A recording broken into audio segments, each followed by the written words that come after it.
Tonight on DC News Now at 9, Stadium Tug of War. We're at the Capitol with a vote that could bring the Commanders back to DC.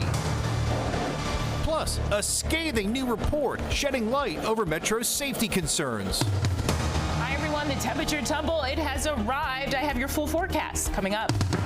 And 3 new arrests in the murder of a Maryland high school student. I feel great that the justice system is actually doing its job. Tonight, we speak to the 16-year-old girl's father. You're watching the station covering all of the DMV.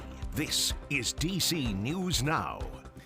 Hi, everyone. Thanks for joining us tonight for DC News Now at 9 o'clock. I'm Chris Flanagan. All right, you are taking a live look right now at the U.S. Capitol. The rain, it's done for the night, but it is still very windy outside. Let's get a first check on the forecast now with Chief Meteorologist Janessa Webb. And Janessa, we see the camera behind you bouncing there. Yeah, that first live shot doesn't give you the full scope of things. Really, this is on top of our roof. Very blustery out there across the Roslyn area and most of all of the DMV, and that's why wind advisories, they still remain in place throughout your overnight into tomorrow morning. Here's the big talker. You have a power outage situation that continues to unfold. About 10% of customers across all of the DMV. It's now making its way into Montgomery County, parts of DC, into Prince George's County as well. It's about to be a very cold night, so it's very important that we get the power restored in most of these locations. But this is what we're really dealing with. Wind gusts up to 40 to 45 miles per hour. The front is crossing the region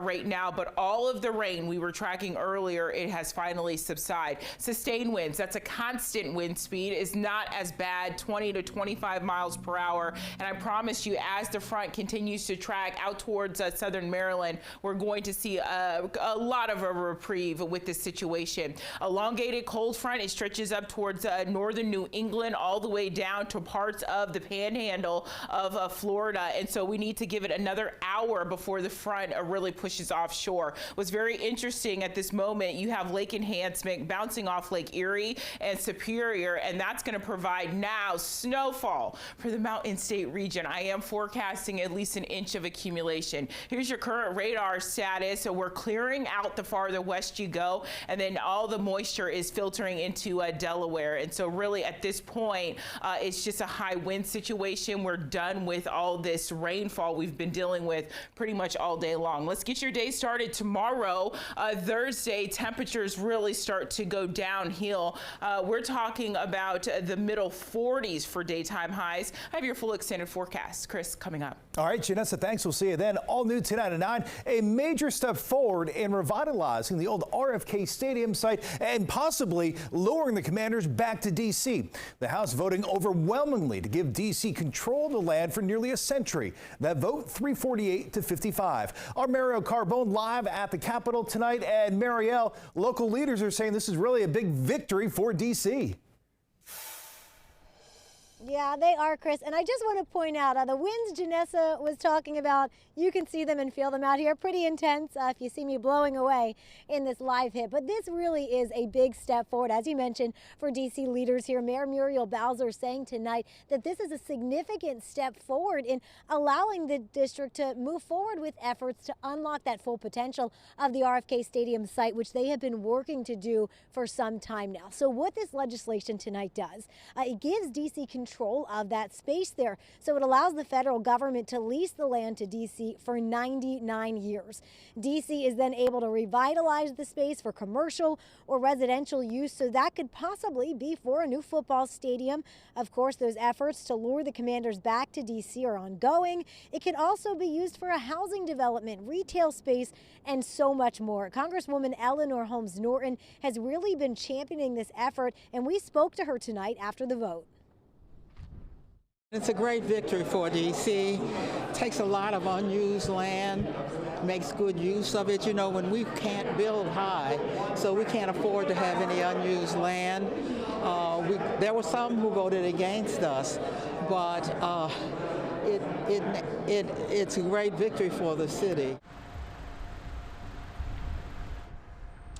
All right, and again, the margins on this vote overwhelming, 340 in favor, 55 against. But we do know those Maryland Congress members, they were on the nay side. They are still vying to keep the Commanders in Maryland. So this vote, it does make them a little less competitive in that fight. We know we spoke to Congressman Glenn Ivey earlier today, who told us that point about making them less competitive.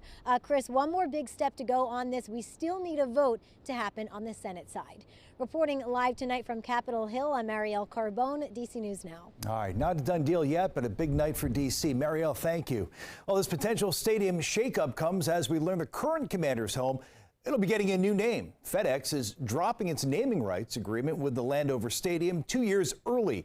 Stadium has been called FedEx Field since 1999. Just last night, the Commanders announcing another $35 million investment to upgrade the stadium. Some Commanders super fans, they're feeling pretty optimistic about the future of the team and also the stadium. I mean, it's my stadium. I love that stadium. I've been to 25 other NFL stadiums. It's not the worst out there, and it's ours. And losing the name is going to be a little bit different. I think they're going to start calling it Commander Stadium until rights come in. But I have faith in the new ownership group. They're going to do what's right for the stadium and for the fans and the fan base. Well, the Commanders say they're already looking for a new naming rights partner heading into the season. Well, the U.S. Supreme Court has agreed to decide whether former President Donald Trump can be prosecuted on charges he interfered with the 2020 election. This is in connection to the federal case brought by special counsel Jack Smith. The court will hear arguments in April, with a decision likely to come by the end of June. And just 2 days before the deadline, Senate and House leaders have reached a tentative deal to avoid a partial government shutdown. Now, the deal only keeps the government funded for another 1 to 3 weeks. Republicans and Democrats still need to agree on a broader funding plan to keep the government funded for the rest of the year. Notably missing from the current deal is a $95 billion emergency package for Ukraine, Israel, and other U.S. allies. All new tonight, a Frederick County, Virginia school board member is under arrest for his role in the January 6th Capitol riot. Miles Adkins is charged with trespassing and disorderly conduct. Court documents say Adkins bragged on social media about drinking whiskey and beer inside the Capitol during the riot. He's scheduled to appear in federal court in D.C. next week. We also have new details tonight out of Maryland. Prince George's County police have arrested 3 new suspects in the murder of this teenage girl. The 16-year-old was shot while walking home from Duval High School back in September. Our Yamari Say covers Prince George's County and spoke to this team's family tonight. And Yamari joins us in our newsroom. Her father has a message. Yeah, that's right. It's been nearly 6 months since 16-year-old Jada Medrano Moore was murdered. Her father tells me that a day does not go by where he does not miss or think about her. Now, he says this entire situation just speaks to a bigger issue, youth crime. I miss her smile. I miss her presence. I miss encouraging her. It's been nearly 6 months since Glendon Reed got the news his daughter, 16-year-old Jada Medrano Moore, was murdered. It's just tragic that she had to go this way, but you know, our family will never forget her, and we miss her a lot. On Wednesday, police say they arrested 3 more teens in her murder. 18-year-old Cameron Anderson and Ramon Richardson and a 17-year-old are accused of planning and contributing to the fight that led to Medrano Moore's murder. I feel great. I feel great that the justice system is actually doing its job. Back in September, the high school basketball star was walking home from Duval High School when a fight broke out between 2 groups. Her father says she was trying to protect her brother when the 17-year-old suspect shot and killed her. He was arrested days after. Medrano Moore's father and uncle say it's going to take the community to help deter youth crime. The children, they need to find better role models that can help them make better decisions. We need to come together as a community to start bringing the family together, healing our culture. The family continues to heal. They're believing they will get justice. Try to think more positively. I have to accept that what happened and just let law enforcement do their job and just hope for, good results.